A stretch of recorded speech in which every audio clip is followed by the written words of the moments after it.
and workshop on the use of artificial intelligence by historians, a hot topic in recent scholarship. But before introducing our distinguished speaker, I would like to briefly mention the reasons why the Fondazione Einaudi in Turin has decided to organize a series of seminars and workshops to explore the relationships and even the tensions. We don't want to deny those tensions between generative AI and historical practice. It is safe to assume that general AI will become a crucial point of reference for all the activities of our lives in the most diverse fields in the next future, in the next foreseeable future at least.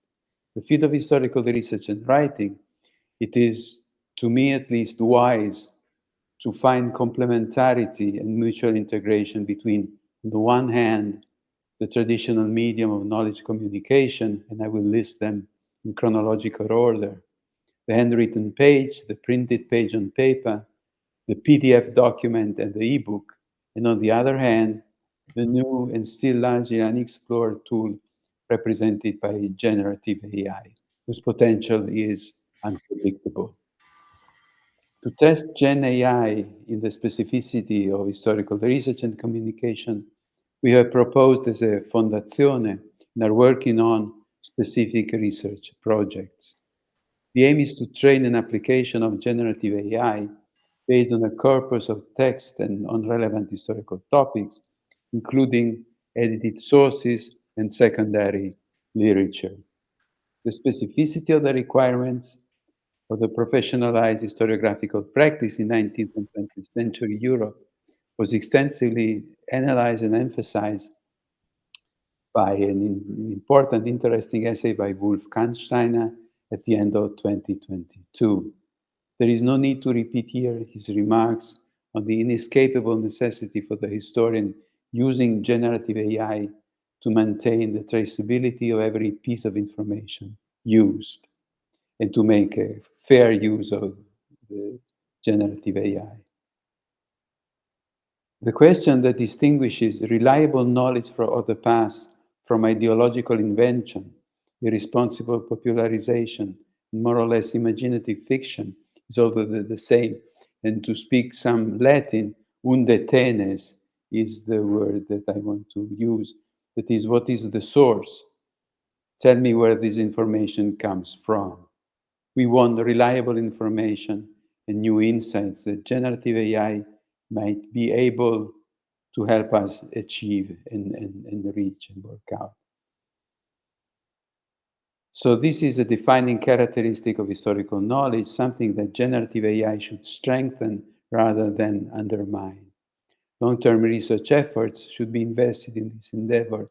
The Fondazione is ready to contribute to this crucial task. Professor Andrea Nanetti, he's really the right person at the right point of time. Andrea Nanetti is currently Professor of Digital Humanities at Nanyang Technological University in Singapore.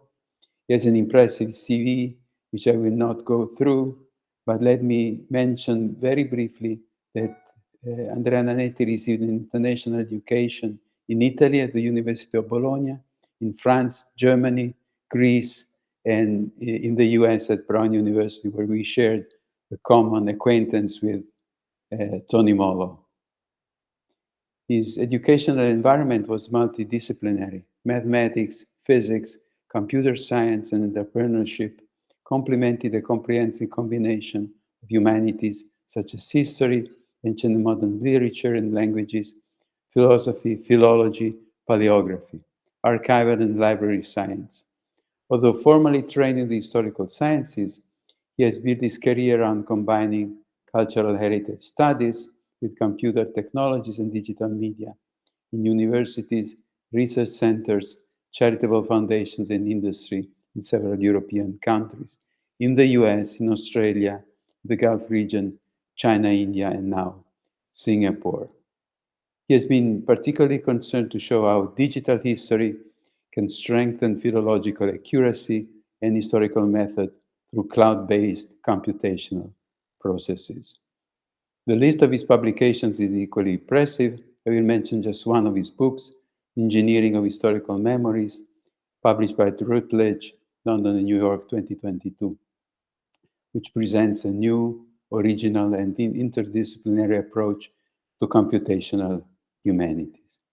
He has recently, I'm particularly glad to mention this, he has recently founded the Internal Commission for CISH on Computational Sciences and History, which is sponsoring this event as well as the Fondazione Einaudi. I will also mention that this lecture will be recorded, will be uploaded to the site of the Fondazione Einaudi in a couple of weeks' time, and that it will be available for those who attended the seminar and for those who could not. Many of them could unfortunately not participate. I think this is more or less what I wanted to say, what was necessary to tell you about the topic and Andrea Nanetti. So I turn to Andrea. The floor is yours. Thank you. Good afternoon. Perfect. Good afternoon. I'm very happy and overwhelmed to be here, and thank you so much for this warm introduction. The opportunity to present my research and the paths that crossed during the last 10 years is quite interesting in the context of the Fondazione Einaudi and also in collaboration with CISH, because of what Professor Tortarolo just mentioned, which is the establishment of a new internal commission at CISH. Let me start sharing my screen with the deck of slides that I prepared for today's presentation. Today's presentation is divided into two sections. One is a theory class, a theory lecture, in which I will work on a general introduction to my approach to computational history. The topic is the historian's craft in the age of artificial general intelligence, AGI. In order to introduce this topic, I will work in practice on the experience of the International Initiative Engineering Historical Memory that I started when I was at Princeton in 2007, 2008, and is continuing up to today in 2024 in Singapore, where I am based now.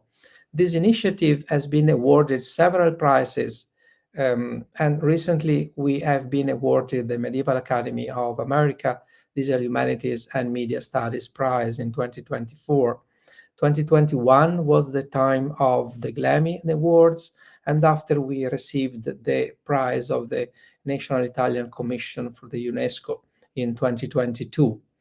Today, what I want to share with you is, first of all, my great joy in having been admitted to contribute to CISH with this new internal commission that was established during the General Assembly in Tokyo on the 25th of October 2024. Here is a picture with the Secretary General and President of CISH and myself smiling and obviously very happy in the Embassy of Brazil, where we had the reception in the evening. Today, so let me start with this slide that is giving you an understanding to avoid misunderstandings. What do I mean? We are talking about computational technologies. What is the relationship between technologies and the humanities? It is summarized in this diagram. On the left, you have the liberal arts, the so-called sciences, and on the bottom right, we have the humanities. So the learning about the human condition as concerned with human culture, especially literature, history, art, music, and philosophy. To the humanities belong, among others, of course, art history, art criticism, and aesthetics. On the other side, liberal arts are concerned with the general knowledge and intellectual skills rather than occupational and professional skills. However, the very root of the word technology is the Greek techne, and techne is the Latin ars. In between classical antiquity and today, these two terms have merged in many opportunities for the advancement of learning. First of all, let's look at the relationship between mechanical arts and Banosic arts. So the artisans, the technical work, the so-called vulgares artes, so the illiberal arts, the artisans such as the potters, the stonemasons, the carpenters, shoemakers, and many other jobs. In the mechanical arts, we have something somehow more noble, even if still practical, like architecture, trade, agriculture, medicine, navigation, and cooking. So today, where would we put computational technologies if we would stick to this kind of diagram? I'm pretty much sure that we should put it into the artisans, into the Banosic arts. Interesting, according to Leibniz, from the Banosic arts, modern science was born. It is where modern science came out. And with this last statement, let's get into some considerations about the time in which we are living, that age of general artificial intelligence. And instead of being theoretical, I wanted to share with you three main human experiences. And you see these images, you might link to who they are. You might think at these three characters and how they are connected to computational technologies and history today. Let's start with the first one, Vespasiano da Bisticci. Vespasiano da Bisticci retired in 1480. I quote here Ross King, his book 2021. He wrote, why did he retire? Disheartened by the advance of the printing press that was displacing the beautifully illuminated manuscripts that were his stock in trade and his love. Vespasiano da Bisticci was the main businessman in producing illuminated manuscripts in Florence at that time, and not only for the Medici family. The Medici family at that time wanted to establish the Laurentiana Library, and they called him to make the first group, the first set of manuscripts. And he was able to produce a huge number of them in only 24 months. He had a real industry to make illuminated manuscripts and to copy manuscripts. At that time, he decided to retire because of the advent of the press. He saw a dramatic change in the market and he didn't see a future for his industry. At the same time, he didn't want to enter in the new venture that you can see here in a definition which is very close to what we are doing this afternoon, is ars scribendi artificialiter. So the art of writing artificially. This was the printing word upcoming after the illuminated manuscripts. Books were expensive and rare during the Middle Ages. You can find videos as the one that I just started here to present what I'm showing briefly here. As you can see here in Flavio Biondo's early publication of his history, the early books are pretty much like manuscripts, If you look at how they were manufactured and designed and how the print comes out is more similar to a manuscript rather than to a book as we can see nowadays it. And let's go to the third and last character, which is linked to artificial intelligence in many ways. So the question is today, what does it mean to transmit, to transfer the treasure of human experiences and stand on the shoulders of the giants? And how can artificial intelligence and especially machine learning empower scholarship? These are the two critical questions we have now in our disciplines. As you can see on the left in this award-winning photograph by Alireza Izgi, there is one of us there opening a book in a large library. And the naive question is why that book and not one of the others? And how that scholar was aware of what he was reading instead of anything else written in the other millions of books. So how do we select our materials? On the right, you can see a manuscript which today is in the Library of Congress in Washington, D.C., is Rosenwald number 4, is dated to the first half of the 15th century. We have the giant Orion and on his shoulder Sedalion. And as we know from the myth, the giant was blind, and Sedalion is the one who was addressing him, was telling him where to go. And this is the image that across cultures, up to Newton and other scholars, we link to this myth. So the treasure of human experience is the big giant, but this big giant is kind of blind, and we need the next generation to direct that giant towards what we want, towards the future that we desire, towards the wisdom that we want to have in our scholarship. Today, interestingly, the new version, which is the new version of ChatGPT by OpenAI, which is coming out soon, will be called Orion.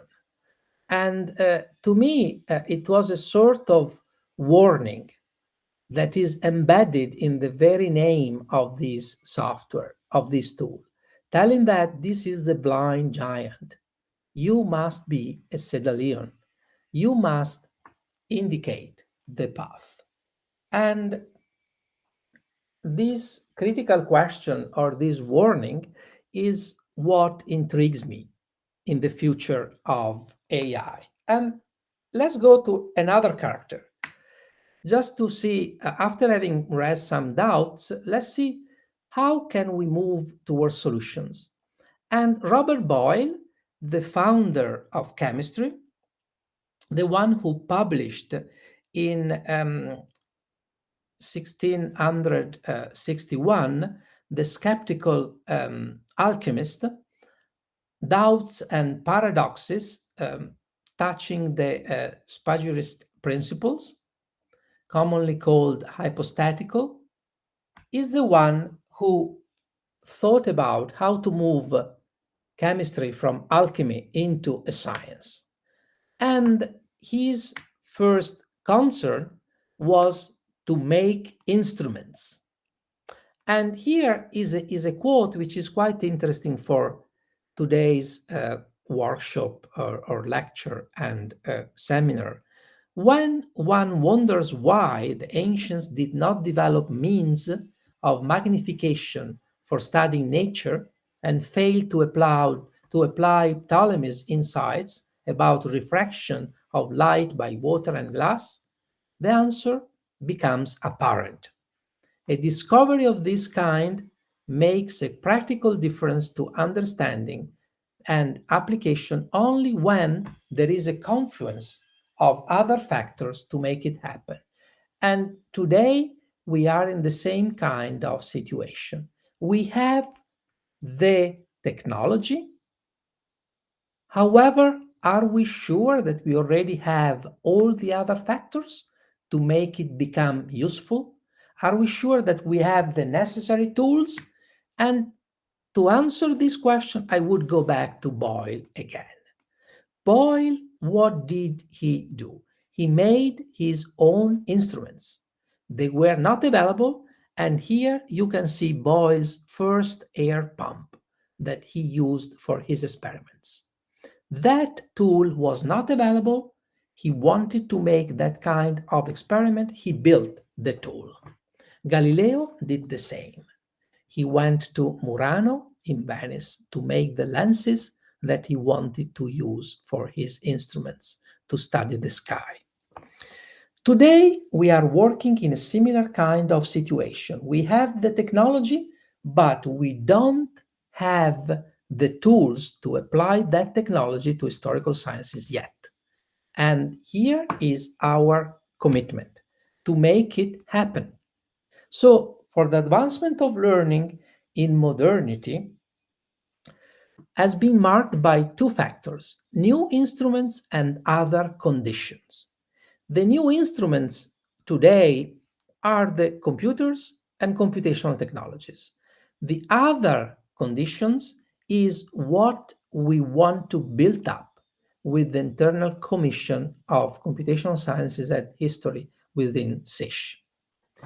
We have digital humanities exploring how computational technologies can contribute to the advancement of learning in the humanities, but not only that.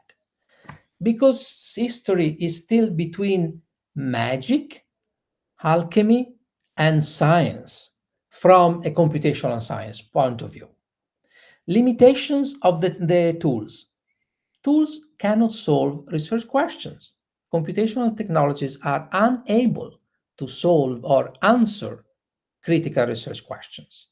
They can help, they can support, but they cannot answer the question, and mostly they cannot put up the questions. The example is Galileo, who made his lenses in Venice. He knew what he wanted, and they knew in Venice how to make them. And the collaboration between the two built up the answers to his questions in the new science. So learning coding today seems not to be useful anymore because coding is morphing and will soon become automatic or intuitive. However, what is useful for scholars is to be able to read coding, to be able to check and double check what machines do for them. So in our modern university system, research and teaching must go together.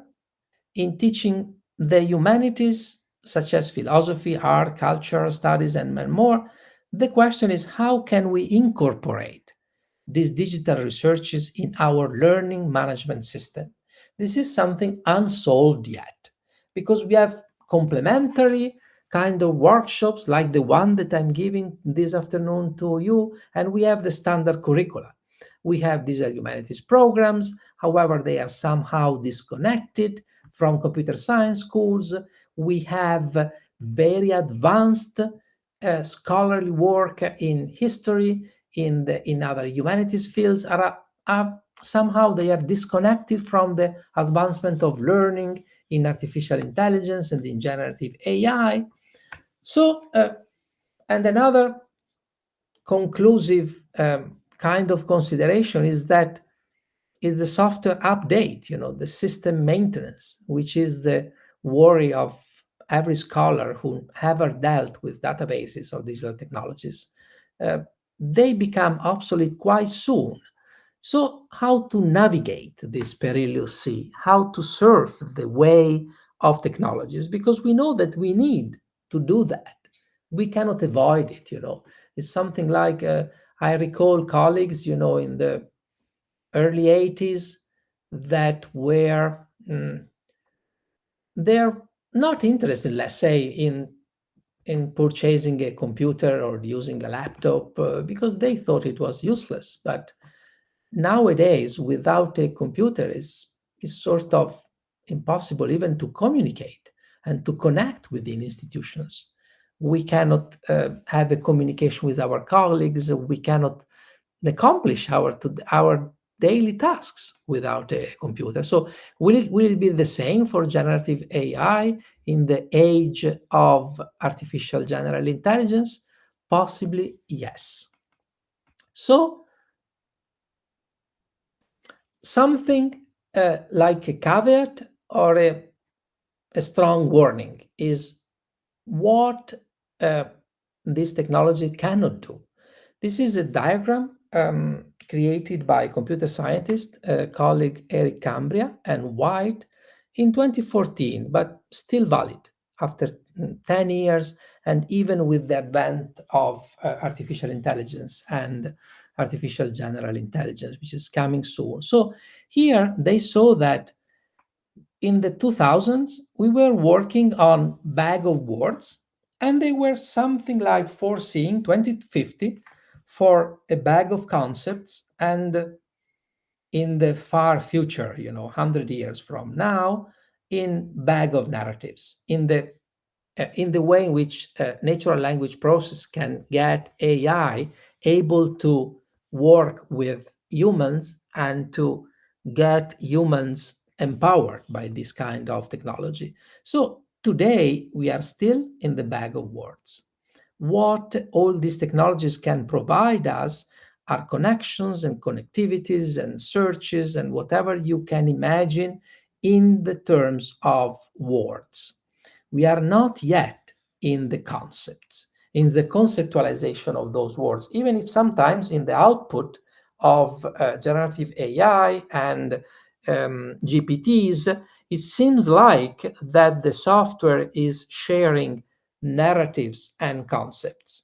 But the only thing that the software is sharing is a mashup, an aggregation of words that is made upon templates and is connected on pre-trained models. So GPTs are pre-trained models.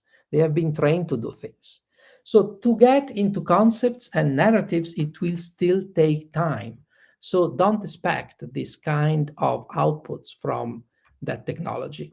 So let's try to wrap up now after this large introduction and getting into the question that we want to answer. So what's next?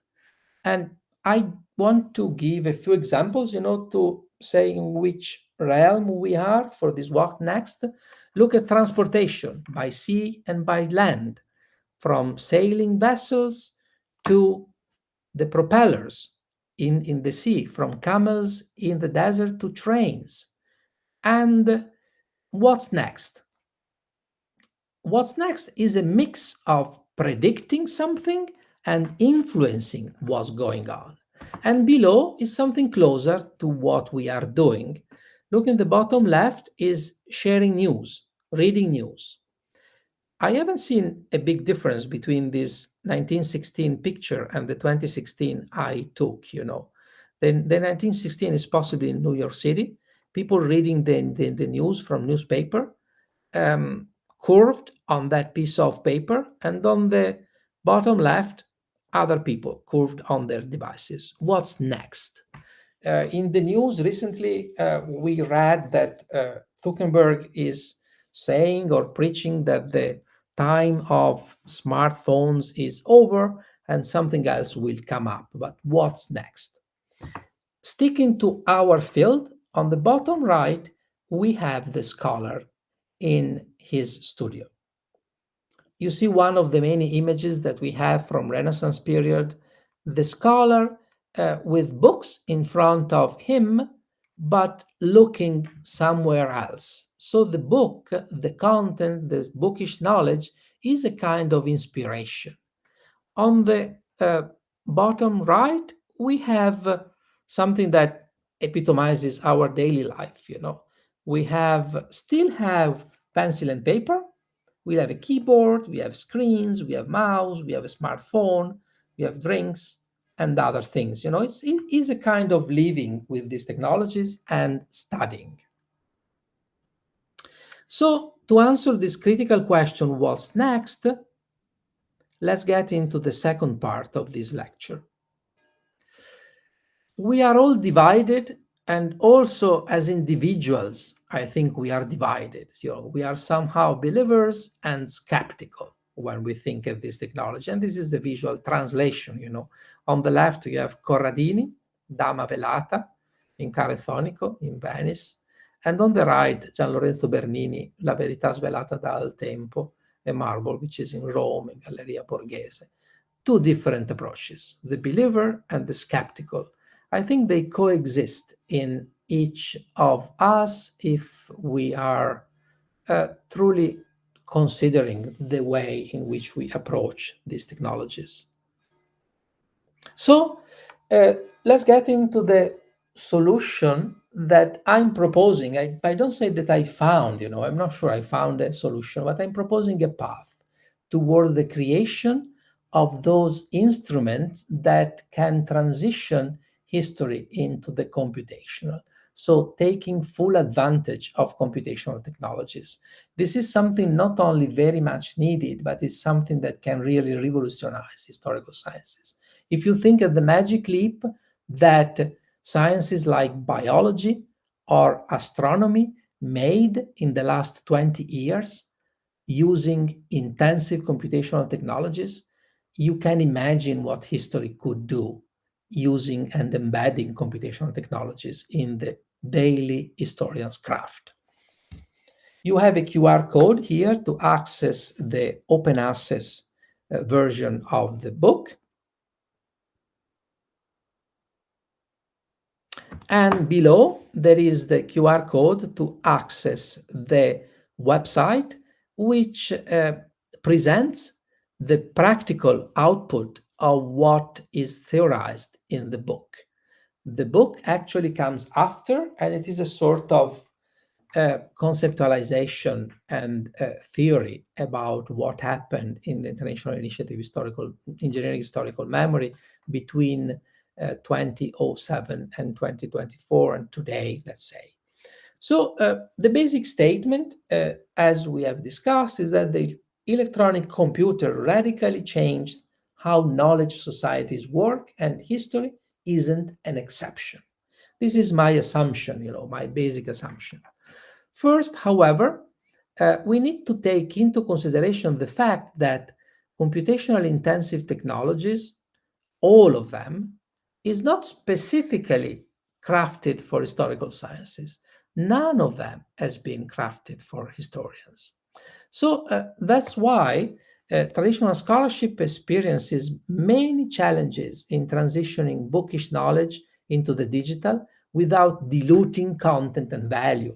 This is what digital humanities experienced in the last 20 years, diluting content and value. And that's why I would say conservative scholars are more skeptical in approaching computational technologies, because they see that content might be diluted and values might be sort of mistreated in the process. So the international research community that I built up around engineering historical memory, about under 30 scholars and software engineers, plus a considerable number of students, about 150, 170 students, contributed to the initiative, addresses this caveat in a threefold approach, which is summarized here. So first, what do? We analyze critical tools,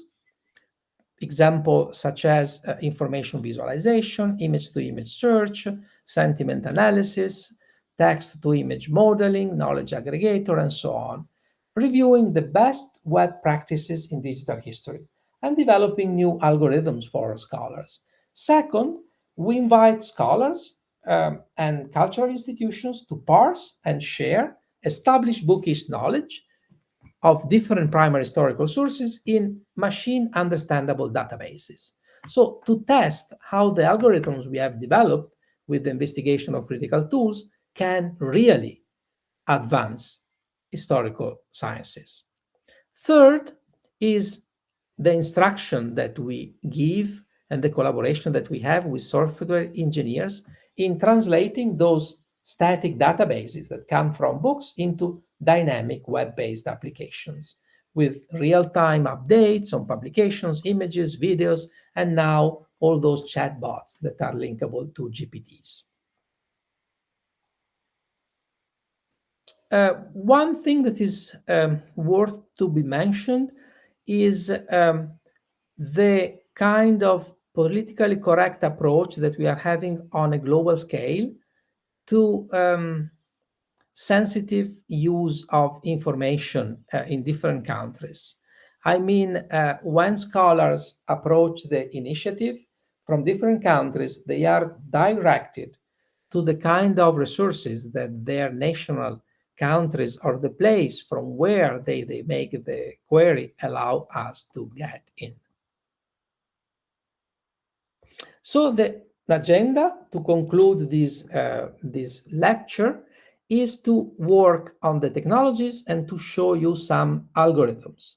This is an abstract of the keynote that I gave at the conference in Florence, which was the meeting of the Kultur und Informatik network. They are meeting every year. And I was sharing with them this experience in Florence in early October this year. There is a video on illuminated medieval manuscript and generative AI that you can watch online. It is available for open access, but if we have time, we can screen it during the lecture later, or we can add this screening or the link to the screening in the recorded video. Let's get now into some example, some technologies. And from here, we will shift from the PowerPoint into the web-based application. So let me stop sharing the screen and I get into the other sharing. Okay. You should be able to see this Chrome tab, which is about, this is the current homepage of the Engineering Historical Memory Initiative, in which you see the categories that we organized for the tests on primary historical sources. Maps of Afro-Eurasia, world maps, let's say, maps of cities, travel accounts, chronicles, illuminated codices, and projects like Marco Polo on the occasion of the 700 years since his death, archaeological sites, archival documents, paintings, and the EHM incubator. What does it happen in the incubator? In the incubator, we test and analyze critical technologies to make them understandable and shareable with historians. Let's see how it works. Let's get into another application. So let's start from this result. Why did I pick up this result? Because this is the one that is, it has been the most visible output of higher impact globally of the international initiative. This is the one that won recently the Digital Humanities and Media Studies Award by the Medieval Academy of America. This is the so-called Fra Mauro map of the world into the digital. Here, let me show how it works. You know, we have a super high definition file of the map of Fra Mauro that you can browse in a detail that even in front of the original is quite hard to get. The original is today in the Marciana Library in Venice. So the first result is this high definition image that is on the web without sharing on the web the high definition image. How does it work? What you see here is using a mosaic algorithm to present the high definition image without sharing the complete image on the web. So it is impossible to download it because it is not present in the web. The tools that we proposed here are the visual tools. Of course, you can browse the map, but at a certain point, you can get into the, let's pick up something which is more meaningful. This one, you get into a text, you can click to see more, and you open this widget. In this widget, you have the text that you read, which is here. Qui è uno deserto de 7 giornate. Here, there is a desert of 7 days journey. And you have the Chinese translation as well. The text comes from the book published by Falchetta, Brepols, 2011, and with the translation into English, and the English and the Chinese translation has been made by the students at the University of Venice, Ca' Foscari. The commentary comes from Falchetta as well, and has been translated as well.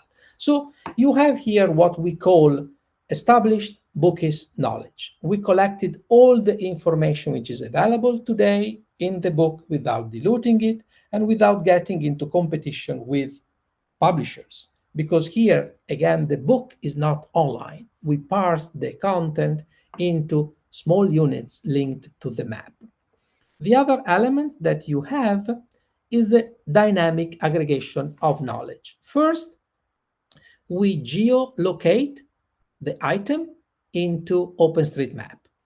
After, we link to a page on Wikipedia, each item, and you will say why? Because Wikipedia is controversial, Wikipedia is not somehow is not reliable in the content. However, Wikipedia is the most terrific identifier we have. If you identify something, an item, using a Wikipedia page, you are sure that everybody is on the same page. We all know what we are talking about. We can discuss later about the content. We cannot consider what Wikipedia is writing. However, the identification of that item with that specific item and nothing else that needs to be disambiguated is sure in many languages. Getting into the content, we have the EHM search. The EHM search gives a real-time search for publications in the largest repositories that we have, like Taylor and Francis Group, Scopus Elsevier Group, and many others, Europeana, and so on. And the more is Google Scholar, JSTOR, the e-library for Russia, the China National Knowledge Information System, and Wanfang Data for more scientific things, and so on, and many other repositories. An aggregation of images coming from Google and Bing images, videos, and more. You can, of course, cite this item, save to notebooks, and many other things. So this is the part that we call the dynamic knowledge. We have another section of curated videos, in which is not only a search for videos related to that topic on the web, but it is a video that we have manually curated, or a group of scholars manually curated to say how reliable they can be, connecting them to the source that we are using. We have infographics for the search in that topic, and we have the satellite view. You can browse the items using a satellite view or using OpenStreetMap in order to know in what kind of country we are today. Or you can use other kind of visualizations like the globe satellite view. And again, it can be in the contemporary geopolitics system, like this one. Or you can have other more sophisticated diagram, like the radial tree here, that is dividing by country, or the tree mapping. And I want to focus a little bit on that thing, because here is a point that is giving you a hint on how analytical knowledge can be inferred using this system. Here, you can think that all these infographics are the same, but they are all different. They interpret data. And here you see how most of the information present in the Framauro, or a big part of them, are in today's China. Another thing that you can infer is that the knowledge in the Framauro map of India was equal to the knowledge of Russia. And those people had an equal number of information about Greece and Ethiopia, Algeria, Iraq, Turkey and Spain, and so on. And when you get into any of them, Kazakhstan, you can see the relevant items and you can go to the map, open it, and open the Ajat widget, and together start to study the items. And you can save these materials. So now the critical question would be, how did the team get here? The answer is, first of all, in the team of people, supported by funding agencies and the research collaborators, a number of research collaborators, dealing with different parts of the projects. However, there is another part, and here I stop sharing and I move into something a bit more technical. Okay, now let's get into this information visualization for digital history, in which, getting into a bit more technical kind of thing, I'm explaining how we worked on technologies one by one. Here is how we dealt with information visualization. We identified 6 main diagrams among the about 10,000 diagrams that we are available on Apache, and we identified them in according to different features. And for the radial tree that I shown you later earlier on, we gave a brief definition, and after we investigated best web practices, something like a literature review, but is web-based, and it gives to the scholar an understanding of how this diagram can be used in visualizing sciences and visualizing projects and also inferring information. For each of them, we have a description, an introduction, and a statement about the relevance to digital history. And this has been made for a large number of projects. You can choose your tool. We were working on tree mappings. You can go to the best practices on tree mapping, and you can see how Word data have been developed here. You can reach the project. And as you have noticed, while I was working on the left side of this web-based application, on the right side, things were moving. So on the left, again, we have static, established, conservative knowledge. And on the right, we have dynamic knowledge. It means that we have algorithms that in real time aggregate images on the top right and allow you to search for different sets of keywords.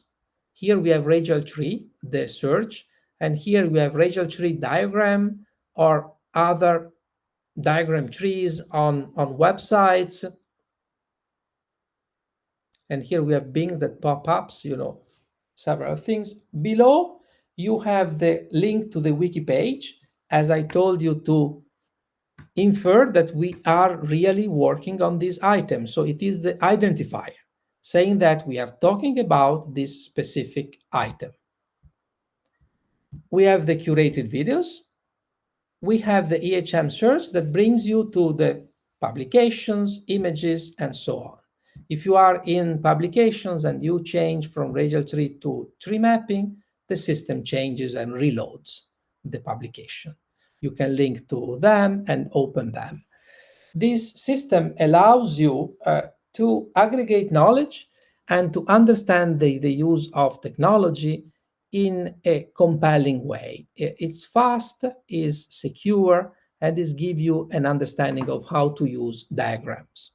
Getting into a bit more complicated things, and I will conclude with these examples. Let me share with you. So information visualization is from where we started. And what are we working on now? As I told you, we worked recently on generative AI, And we developed a similar approach. Here is what we have.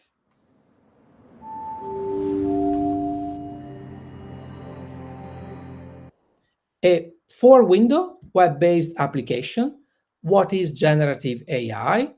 We have an explanation here made by the team, and here is the team that worked on that, and the identification of the main features of what we consider generative AI today, and linking it to digital history, so to historical sciences, to how valuable can this technology be for historical research. And we have variational autoencoders, speech synthesis, video synthesis, AI chatbots, human image, video synthesis, diffusion models, all the things that we keep on reading on the news, and somehow we don't know how to navigate. If you get into the diffusion model, we have an understanding of what it is. And again, the link to the wiki page helps you to identify the item, what it is. After, on the left, we have a critical analysis of the best practices of the use of stable, of diffusion models in the humanities. And you can get into what software you can use and what it does in terms of pros and cons.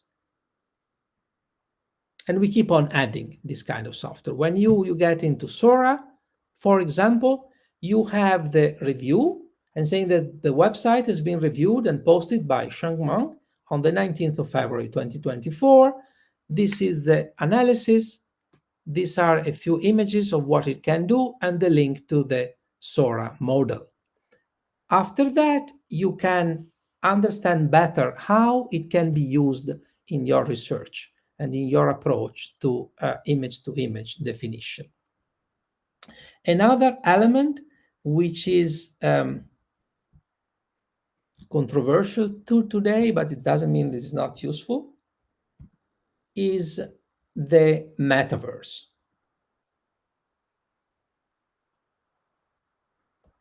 And for the metaverse, we developed a similar approach that we call designing interactive architectures for the metaverse.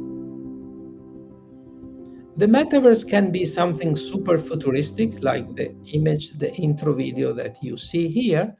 However, to understand it better in a scholarly way, we unfolded the metaverse into its main critical features, like the use of avatars, immersive design, interoperability, the product service system. If you have a metaverse system, you need to serve, to provide a service. Otherwise, it's kind of useless. The use of blockchain, cyberspace, human-computer interaction, video gaming, and gamification. For each of them, we gave an understanding of how this technology can be used in the humanities, has already been used in the humanities, or in related fields. With this, I think we can conclude the lecture part, and we have some time for sure for questions to understand how we can move forward as a team, because I see that we have many people here attending, and I'm open for questions. Thank you, Andrea. Thank you very, very much. It was an exciting presentation. I think there will be a lot of opportunities for questioning you and asking you more about what you just presented. I myself noted, sort of jotted down notes about what I didn't understand, which was a lot, and I'm really excited to learn more about that. So I would suggest that we open the floor for questions for about 10 minutes, and we take a break and move on to the workshop part of the presentation. So the floor is open.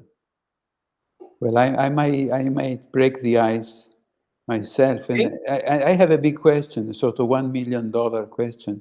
How do you deal with the copyright problem? you mentioned that the best literature will be included in your discussion, and you mentioned JSTOR, for instance. But we know that the subscription to JSTOR is quite expensive, and I can imagine Yes. people at the helm of JSTOR will not be particularly happy to know that the results of their investments are freely available. You So are right. this is the more general question. Yes, Where, yes. where No, does thank the you. literature come from? Thank you for addressing this question. The International Initiative in Engineering Historical Memory is taking a lot of care of copyright since the very beginning. So everything you see on engineering historical memory has been fully and completely licensed by the owners of the copyright. In terms of secondary literature, the collaboration has been put up with the two major groups, with Taylor and Francis and Scopus Elsevier, and they gave us access through APIs to their databases. However, getting into the commercial side, what the aggregator and the EHM search is giving you is giving the result of the search, but is not giving you full access to the content if you don't have the subscription, because we are not allowed to do that. Copyright laws don't allow to do that. But what we do, and I think it is already a good service, we are allowed to search within that content and to tell you, listen, there is something there that might be useful to you that are reading and watching that specific item on the Fra Mauro map, for example, or are reading that chronicle. There are papers, there are books that have content related to what you are studying. These are the list. This is the list of books and papers in Taylor and Francis databases, in Scopus Elsevier, in JSTOR, in Google Scholar, and everywhere else that is linked to the Engineering Historical Memory Initiative. However, when we get into a paper which is not open access, we don't open it for you. You need to click on that paper, and if your institution has a subscription, you can read it. Otherwise, you cannot read it within the system. And this is for publications. For the original artifacts from museums and libraries, we have written agreements with all of them for the use of the materials on EHM and only on EHM. So we can do it within this initiative. Everybody accessing this initiative can freely access the materials, but the materials cannot be copied or downloaded or shared on other platforms. So we take a lot of care of copyright. Thank you. Thank you. May I? Sure, Guido. Sure, Guido. go ahead. Hi, Andrea. Well, it's a pleasure to meet you today and to listen to your presentation, which is actually very, very interesting, even if I already knew your project and your website, etc., etc. I would have tons of questions for you, but I just limit to this one.